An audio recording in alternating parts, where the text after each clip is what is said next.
Welcome to Green and Woke on YouTube. We hope you enjoyed this segment. The link to the entire podcast can be found in the description box. Yes, hello, and we're back. This is Kimberly Ryans, your host of Green and Woke, and we have a really great musical guest today. His name is Alfred Banks from New Orleans. Hi, Alfred, how are you? I'm doing pretty good today. Today's a good day. Weather's kind of sucky, but not going to get it down at all. Well, that's great.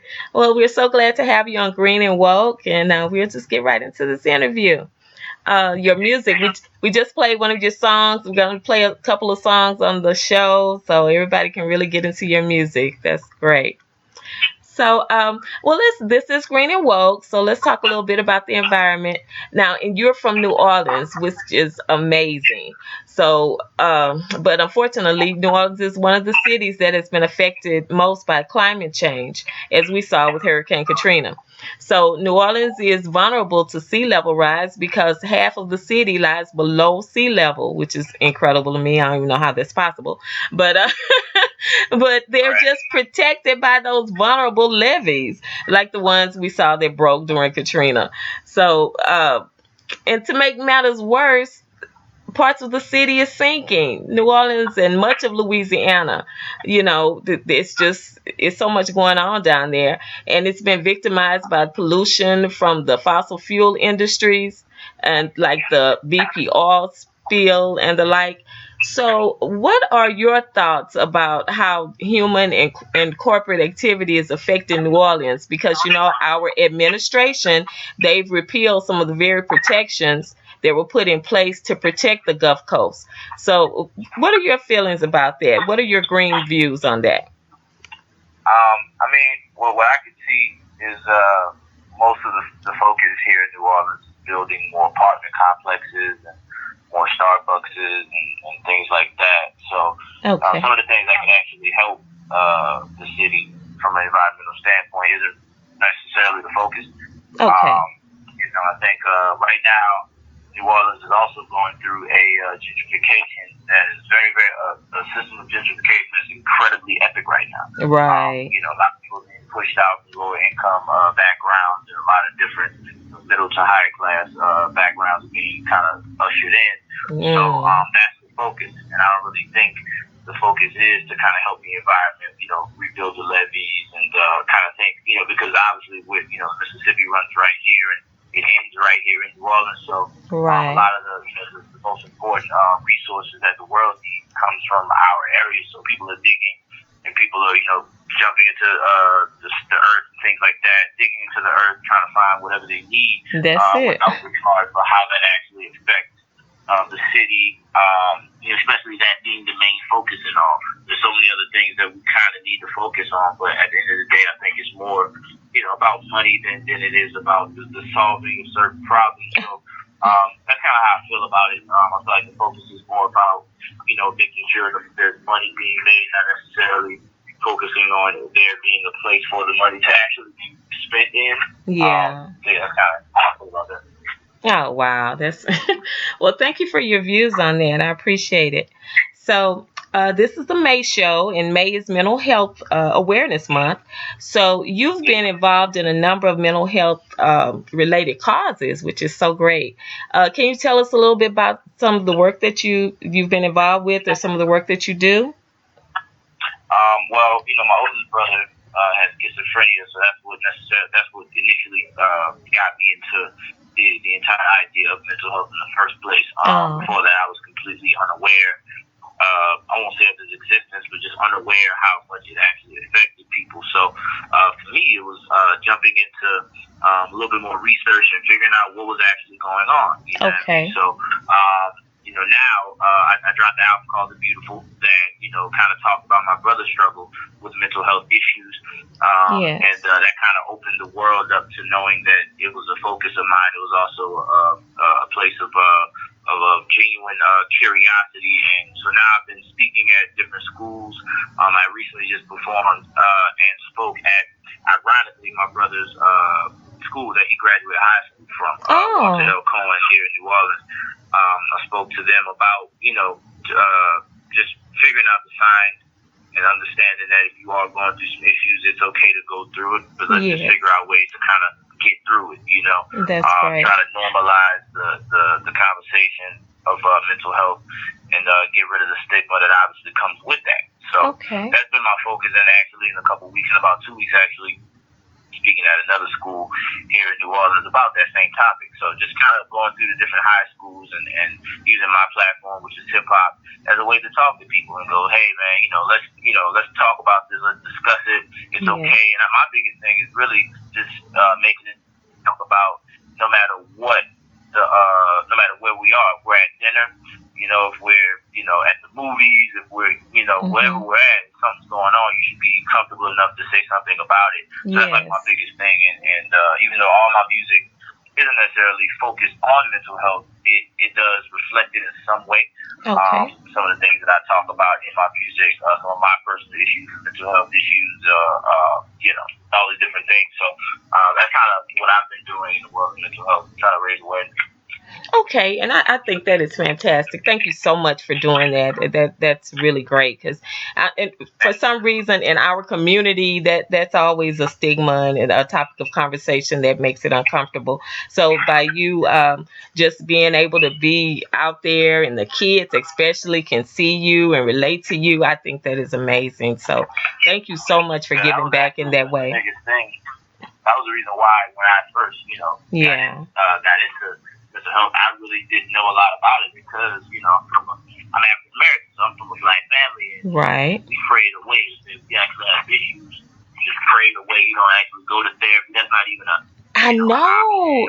That is those types of things. So that's the background I came from. So my brother started to suffer from what he was going through. It was kind of like, wow, I didn't know that we could actually suffer from this. I thought this was for other people or other back walks of life and things like that. So when I found out that everyone goes through this, anyone can go through it. Yes. Yeah, it made me jump into it head first and go, wow, this is a real thing that we really need to talk about. And so I've been happy to kind of raise awareness and kind of be affiliated with this movement or this passion all the way through. It's really cool.